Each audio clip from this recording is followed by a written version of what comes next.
help you let you in. No. Let me help you let you in. I'll give you your keys after I let you in, okay? Yeah? Just go. It's fine? Was it this one? Oh, I guess it's on the first thing. Come on. No, really, I don't think this is a good idea. Please. What? It's not a good idea for you to go into your own apartment? Brad, please. Brad, I want to go home by myself. Go home, go home, go home. Can I have my keys? Thank you.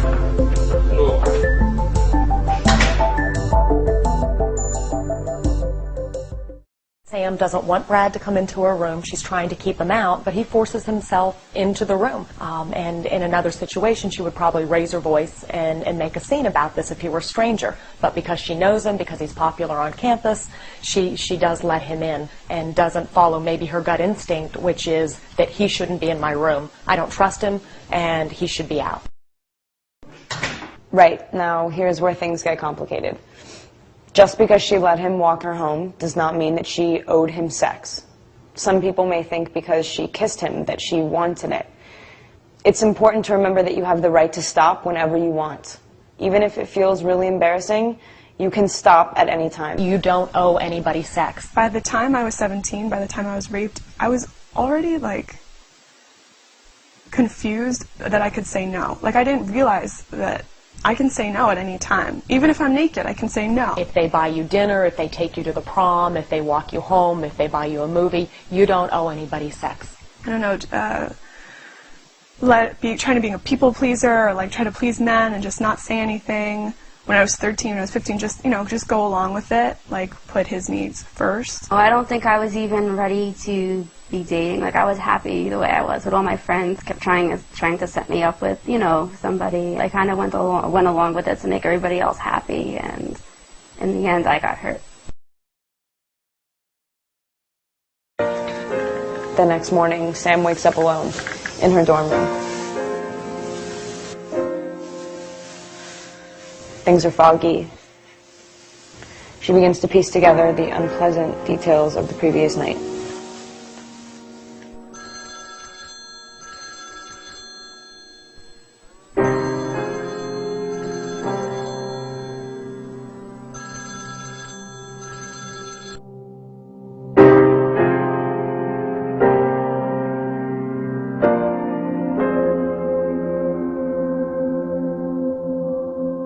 Meanwhile, across campus, Brad is catching up with his buds.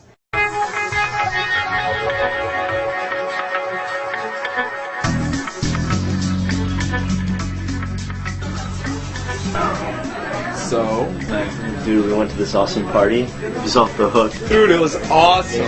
I knew I should have rallied up, man. I know, you should have seen Brad. He was there in full force. Nuts, man. I got Sam so wasted.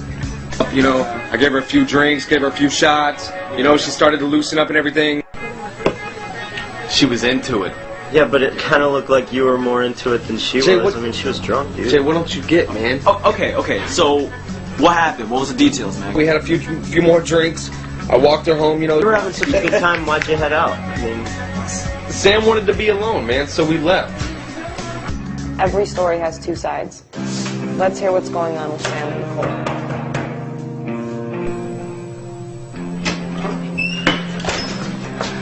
Okay, Sam, what's going on? I've been calling you, like, all day. God, your place looks like crap.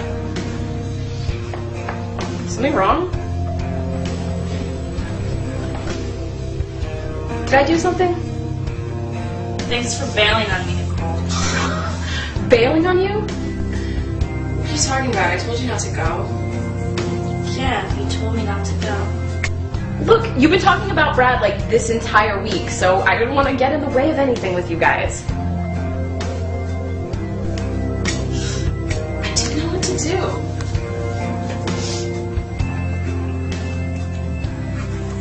Nicole? Yeah?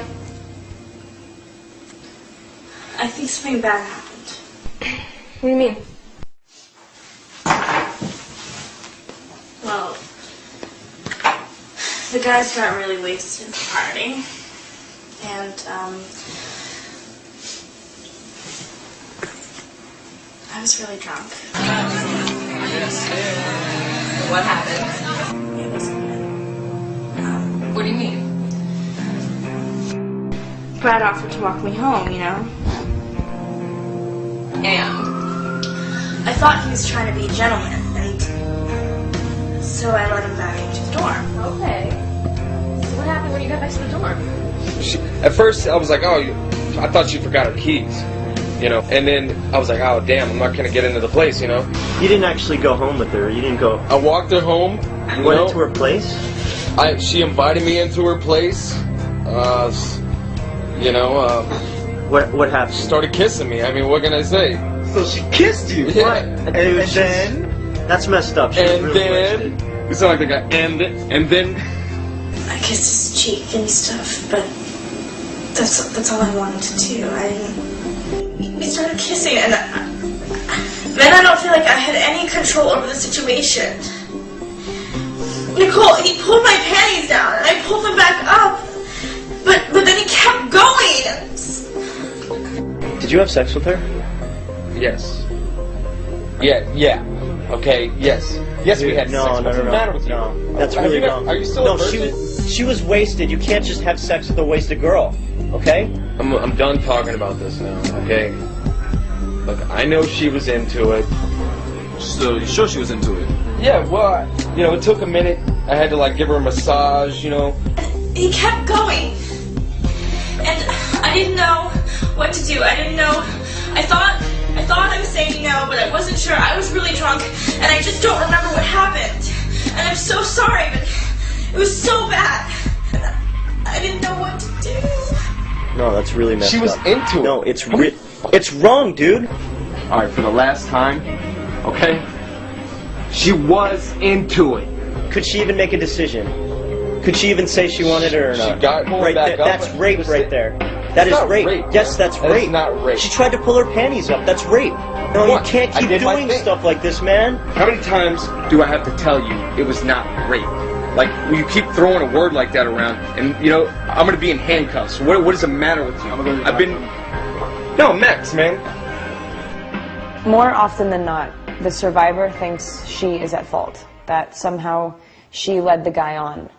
This is not the case, and that's why it's important to break the silence. Talk about it. Share your experience. Women who are raped, whether it's in an intimate partnership or in an acquaintance situation or even by a stranger, experience a sense of powerlessness, so they feel often dehumanized, that they aren't able to make any decisions. They've had the power removed from them. Many blame themselves for choosing that person at one point, or blame themselves for making what they see as poor decisions. I really started to believe that it was my fault. I blame myself a lot. I thought it was my behavior that had put myself in that situation. Like, I was like, why didn't I like fight him? Why didn't I yell, stop? Why didn't I tell him to get off? I believe that was what my problem was that I was too nice and that I let too many people in, and I just let this guy in that took complete advantage of me, and I really started to question myself and my personality.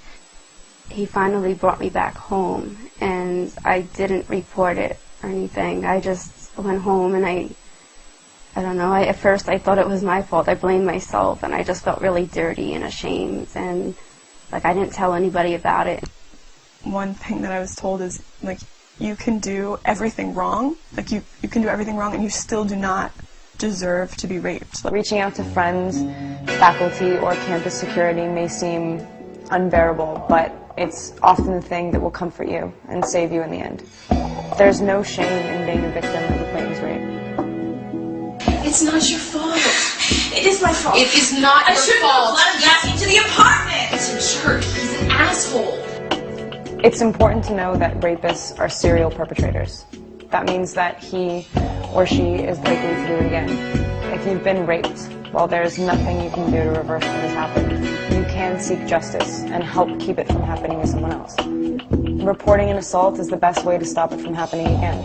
But just remember that either way, it's the victim's decision whether or not to report it. You can't get away with this. We have to report this. We should tell his frat. No. We should tell the police. No, I just don't want to think about it anymore. It's over, and I don't want to talk about it, and I don't want to think about it. with you. We can't get away with this. If a family member or friend comes to you and they are sharing their experience, the most important thing you can do is to believe them. You listen, that you hear what they're saying, that you respect the decisions that they make, that you act with great empathy. I'll be with you, okay? I'm here. It's not your fault. I'm here for you. I was sexually assaulted, and that things for me were totally going to be different, and my life was going to be forever changed. It was never going to be easy for me again to have a relationship with anybody. I was having panic attacks, and I was very anxious, and like I didn't want to date anybody. I was afraid to like date anybody. And I stopped going out on the weekends, and I was also really depressed. I was really sad. But to this day, I'm still really angry. Like, I've healed a lot. It's been 7 years, but I'm really angry when I hear about other women. The hardest part about recovering from sexual assault has been to become sexual again. That has been so, so painful. And it took a really, really, really nice, patient, kind boy. After a couple years, I started to think I would be more comfortable. So again, to help yourself or a friend avoid on-campus assault, here are tips to keep in mind at all times. Use the buddy system. Don't go any place alone. Speak up if you don't feel right about a certain person or situation. If someone's being aggressive, it's really important to walk away. Trust your instincts, and remember that alcohol is the #1 date rape drug. And don't let anyone that you don't know very, very well and whom you trust into your dorm room. If you see a friend acting aggressively or disrespectfully, call them out on it. Don't ever be afraid to say no, to scream no. Do not be judgmental if someone tells you that they've been sexually assaulted. And get help any way you can. I really started to understand that it's okay to come forward and it's okay to talk to people, because it's easier to start healing when you're talking to somebody else. So I felt so much better because I had the confidence of knowing that someday it was going to be okay, and that I might not be the same exact person that I used to be, but you know, I can be the same person and I can take care of myself and just be confident in everything that I do.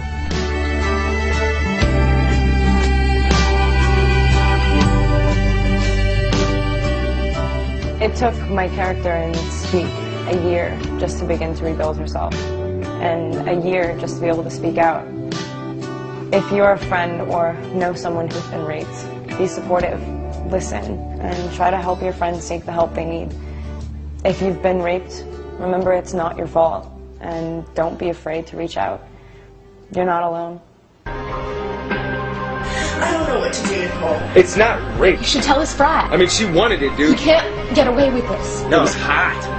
I'll be with you, okay? She was that kind of girl. We should go to the police. You can't keep doing stuff like this.